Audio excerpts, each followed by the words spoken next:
All right, so let's see here. Let's add in our little friend. Um,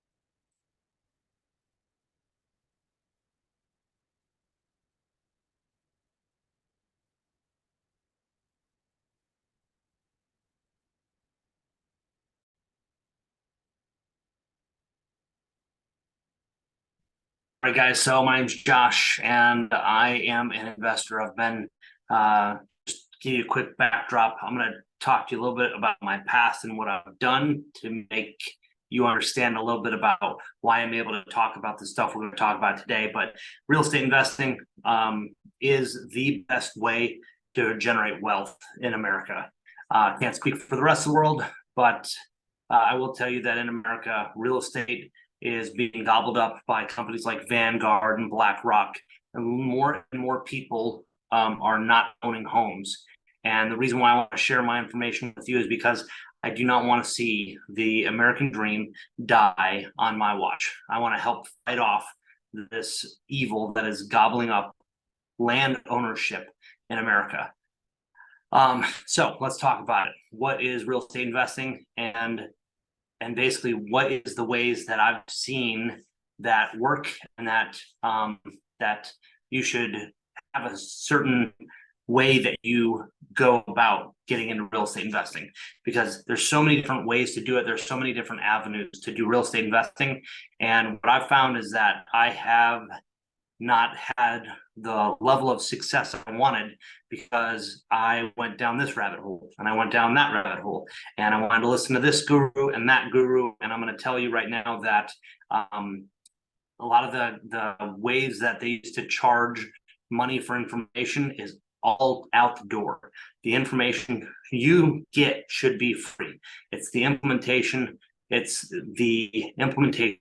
is what's going to cost you some money. So let's go ahead and talk about the information and how to go about getting into real estate investing and changing your financial future. I want to just first of all say that if you haven't read the book Rich Dad Poor Dad, then I highly recommend you read it. That book changed my life. Robert Kiyosaki, I've never met you, but if ever I do, I'm going to tell you that book, I read it in 1998. I was in the Army, and I read it and I started looking for opportunities. And after I got out of the military, I kept looking for opportunities. And I've going into my history, I've been a loan officer, which is a non-licensed mortgage professional. Then I was a mortgage broker, licensed mortgage person. Then there was a time when the market crashed, mortgages sucked, so I sold software and hardware for a major technology company here in the US. Then I sold private jet charters, and I've had a bunch of different jobs along the way. One of them, I worked for a company doing commercial kitchen sales and installations. That was interesting. Then got my real estate license. I was a real estate agent and a real estate broker, and done a lot of different things when it comes to real estate. So when I talk to you about the fastest way to get from where you are to where you want to be, which is owning cash flowing assets, let's go into what that looks like. Number one, if you are, let's just say, single, you should buy a house and rent out 2 of the rooms. Okay, buy a 3-bedroom, 2-bath house, rent out the rooms. That way you're doing what we call house hacking, and you're basically taking something that is a liability and turning it into an asset. Right? You got to generate income. That is the number one thing everyone needs, is money. Money is the lifeblood of the company. As you do this, you can start to document it too. building up the brand, your brand. You have a brand. And actually, this is me building out my brand, because what I'm doing is I'm trying to convey that the information that I'm about to share with you is because I'm at a certain place in my life, in my career. I was in the Army, and my drill sergeant said, if you're going to go through a minefield, follow someone. I've also done some professional, or not professional, I used to shoot a lot of guns, and we would practice different scenarios. I played paintball, and when you clear a room, you're not looking all the way ahead at the lead person. Sometimes if you're in the back, all you're doing is you're looking at the person who's directly in front of you. You put your hand on their shoulder sometimes, and you're going through to clear the room. If you're going through the minefield, you are not looking at somebody who's already so far through the minefield and on the other side, and they're already sipping a cold one. You're looking at the person who's directly in front of you. My goal is to be the person that's a few steps ahead of you that can help you take those next steps. All right. So, Rich Dad Poor Dad changed my life. Reading books changed my life. And what I'm going through right now is another life-changing event. And that is getting into a consistent routine and a schedule. This is very important for anyone that is getting into this mindset of trying to fix their life and take their life to the next level. You absolutely have to have a routine. And we'll talk about some of the things to do. But for now, let's just understand that having routine is extremely important. Getting back to house hacking. Let's say you're married, you already got kids, you're not going to have somebody renting out a room from you, buy a duplex. I love multifamily real estate. I really do, because it allows you to scale. I love real estate in general because you can scale it, which is really awesome. But one of my friends and mentors, he said there's more paper than there's property. And I thought that was interesting. So we'll talk about raising capital and finding money and setting up different investments for others. This is important because to buy real estate, you can do it no money down. Kind of. You saw my hesitation there. It's like you can buy real estate with none of your money down. Okay, none of your money down, but it doesn't mean no money down. It means that somebody's putting the money down. And what does that mean? Well, if you go to a bank and you get 100% financing, okay, heck, they even finance your closing costs, then you're buying the deal with none of your money down, but the bank is putting all of it. Now, let's say you go and you do a subject to. Everybody, if you don't know what that is, it used to be called a wraparound mortgage. Now it's subject to. But what that means is that the seller and the buyer have a conversation, and the buyer agrees to lend, say, 20% of the down payment, or 20% of the purchase price, which is what you need, 20% of the purchase price down to be able to buy the house. You're going to get 80% from the bank. So again, you're buying it with 20% of the seller's money, 20% of the bank's money, and you're the buyer. So again, no money down to you, but somebody had to put their money down. Another way you can do that is you can actually ask mom and dad or a friend or an investor, can I borrow $20,000 to buy this property? It's 100 grand, and I'll pay you, X amount of dollars per month. And you kind of map that out, and you tell them what you're going to do and how long it's going to take. And then you've actually borrowed the money from a combination of investor and relative, friend, and bank. And then you go out and actually buy the place. There's another way. That's no money down to you. Another way you can do this is to borrow all the money from said investor. Hello, Mr. Investor, I'd like to borrow $100,000. So now you're borrowing it from one person. Now, another way, this is where I want to warn you, you can do something illegal is you borrow money from multiple people, thereby creating shares into a property.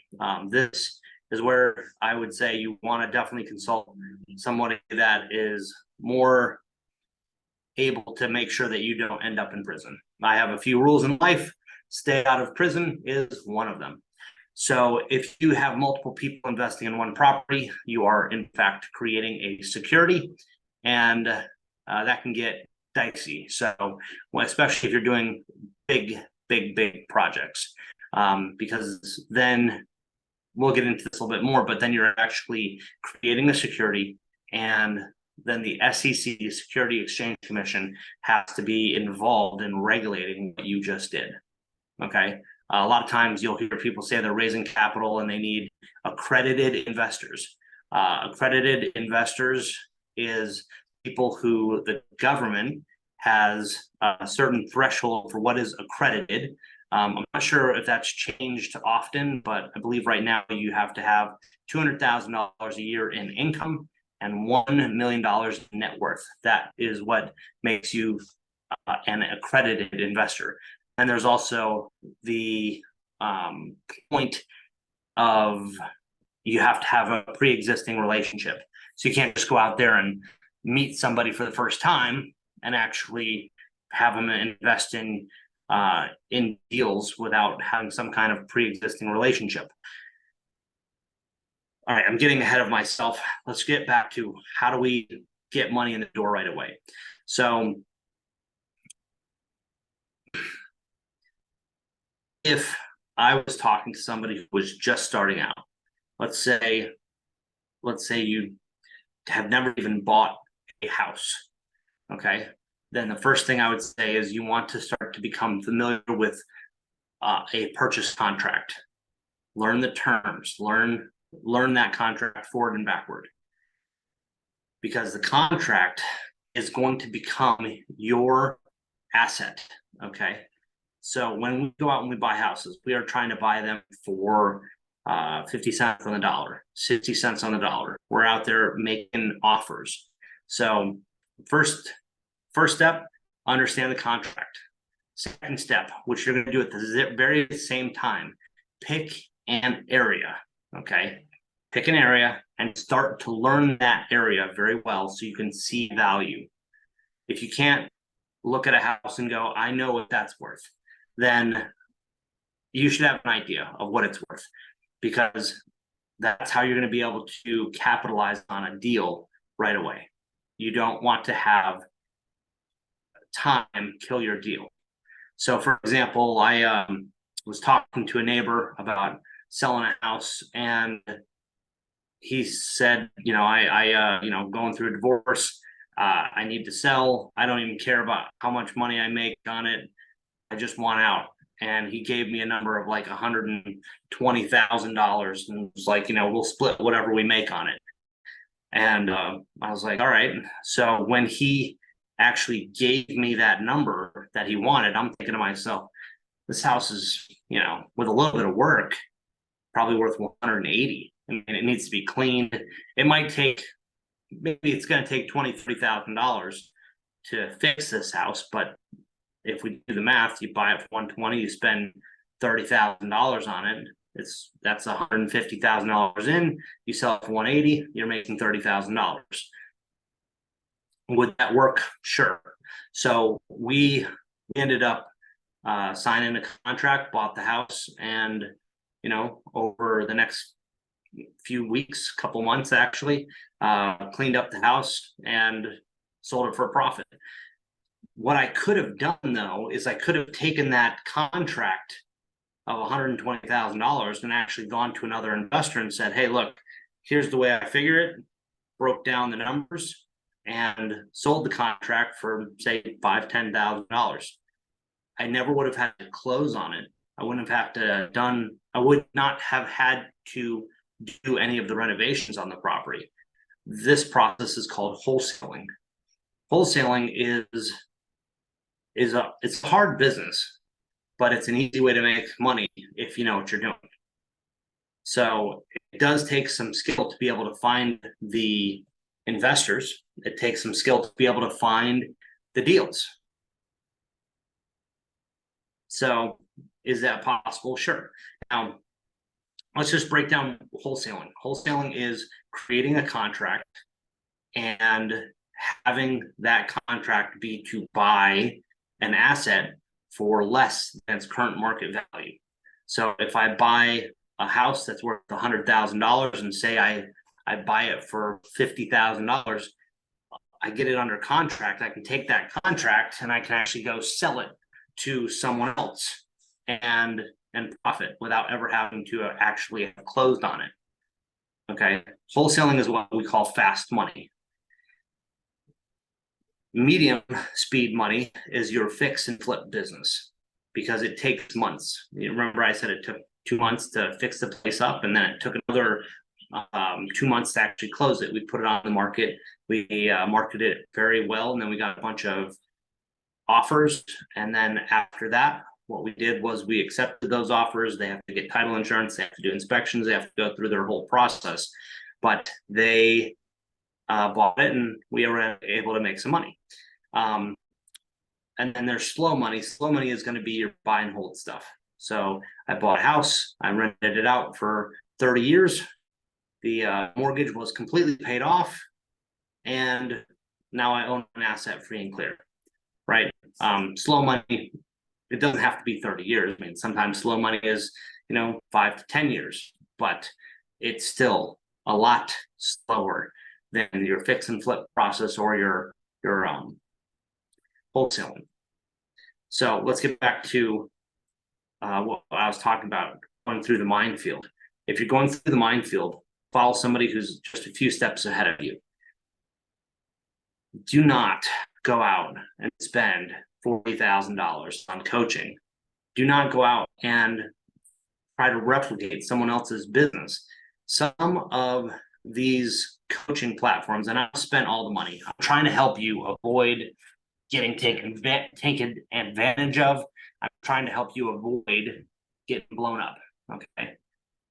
Some of these guys, they want you to pay them $40,000, and then the very next thing they want you to do is start spending $10,000 or $20,000 a month on payroll, marketing, advertising, buying CRMs, client relationship management tools. And you have all this stuff that you have to do, and it's just overwhelming. So let's not mortgage the house, borrow against it. Let's not bet the farm that you're going to be able to go out and just, implement some huge process with all these people. Start with what you can do, get some money in the door, because once you have money, now all of a sudden you can start to have leverage. That brings us to one of the next books I want to recommend. Actually, we'll get to that next book in a moment. The first thing that we need to do is get really good at evaluating value and locking up deals, sales. Okay, so let's keep going down this path of fine-tuning our skills and getting so good they can't ignore you, which is also the title of a book. So good they can't ignore you. Once you start getting ideas and you start looking for opportunities, then I need you to get so good that they can't ignore you when it comes to evaluating property values, when it comes to networking, finding investors, finding sellers, finding people that are going to be able to help your business. That's very important. Sell or Be Sold by Grant Cardone, 10X, the One Sentence Persuasion Course by Blair Warren, Influence. These are all books on sales. So rather than, I'm going to give you a super amazing hack in order to accelerate all this information that you need to start putting in your head, like the Matrix, where Neo turns to the guy Morpheus and says, I know Kung Fu. I want to get it to where you can turn to somebody and say, I know sales. Here's the hack. Here's the trick that is super important. Go to YouTube and type in 10X by Grant Cardone video book summary. Okay. When you type that in, it'll pop up a video, and it's probably 10 minutes. That video is going to help summarize all the information in the book, not all, but most of the information in the book, broad brush the concepts, and then you'll be like, okay, I get it. You can do that for Rich Dad, Poor Dad, cash flow quadrant. You can do that for Sell or Be Sold. You could do that for The 4 Hour Work Week by Tim Ferriss. There's all these great books that you could type in title, video book summary on YouTube, and you'll get a book summary with video and graphics and everything. And that'll actually help you to say, I know Kung Fu, and get the information in your head much faster. But then it comes back to reps and being consistent. So you need to start tracking stuff. I'm going to tell you that having a spreadsheet where you're tracking what you do every single day is going to be extremely important. For me, this is the biggest thing I've screwed up. My largest screw up ever is that I didn't start tracking things more. I was talking to a guy on a podcast one time. They open it up and ask if anyone has any questions. And this one guy said he tracks everything. He even tracks his friends on spreadsheets. And he has this concept called welfare trade-off ratios. And so he even knows, hey, if I bought them dinner, am I keeping up? Because they bought me dinner last time. If I'm giving them a book recommendation, whatever you're doing, you're tracking that. You also want to track what you're eating. You want to track how much you weigh. You want to track how you're exercising. And just start saying, I'm going to spend a few minutes a day tracking what I track, and track that. It's very important, but it's life-changing, earth-shattering. Like, this is the thing that I need to do. If I could go back and talk to my younger self 20 years ago, I would say, learn Microsoft Excel and start tracking things. Additionally, journaling. Journaling is important. I read a book called The Miracle Morning by Hal Elrod, and it talked about this system called SAVERS: silence, affirmations, visualization, exercise, reading, and scribing, which scribing is just journaling, right? Scribing means journaling. I stuck with it for a little while, but then I fell off the wagon. So getting an accountability partner, another very important thing that everyone should have, is an accountability partner. Finding someone that you can talk to who's on a similar journey to help keep you accountable to tracking, exercising, and diet. So set up a meeting. Hey, can I set up a call with you once a week, where we talk about it on Friday mornings at 8 in the morning. I just want to have a quick accountability call. Hey, what'd you do? There's a great thing online. I'm gonna pull it up. It's called Cave something. Where is it? There's a great website called Caveman. I think it's called Caveman. Yeah, Cave Day. Cave Day. Cave Day is another way to do some accountability. So if you're like, I have to sit in front of my computer and I have to get this stuff done, go to Cave Day. You can sign up for an account, and then you'll actually discuss with the little group, what do you want to be held accountable for? And then you go out and work for 2 hours. You have a camera on, just like this one, and you have to work. You have to put in the time. And then afterwards, you're going to come back. You're going to come back to the group and tell them, did you actually get done what you said you were going to get done? Did you work on it?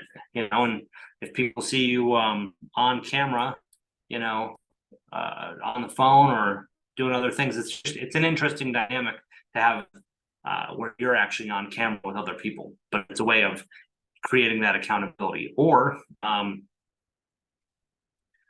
if you have a spouse who's doing the same thing, it's a good idea to actually have some accountability with your spouse. So whether it's we go to the gym together, whether it's we do this together, we do cave day with me and my wife, and we talk about, all right, here's what we're gonna get done, let's work. And then we go to work. So I hope this is helpful. I want to be mindful of you guys' time. We're approaching about 30 minutes, and I wanted to create a long form brain dump into how I would take somebody from getting started to where I'm at and some of the journey along the way. So I hope this has been helpful. We're going to have a summary of this with some bullet points. And this was all a lot of fun, and I hope to do it again.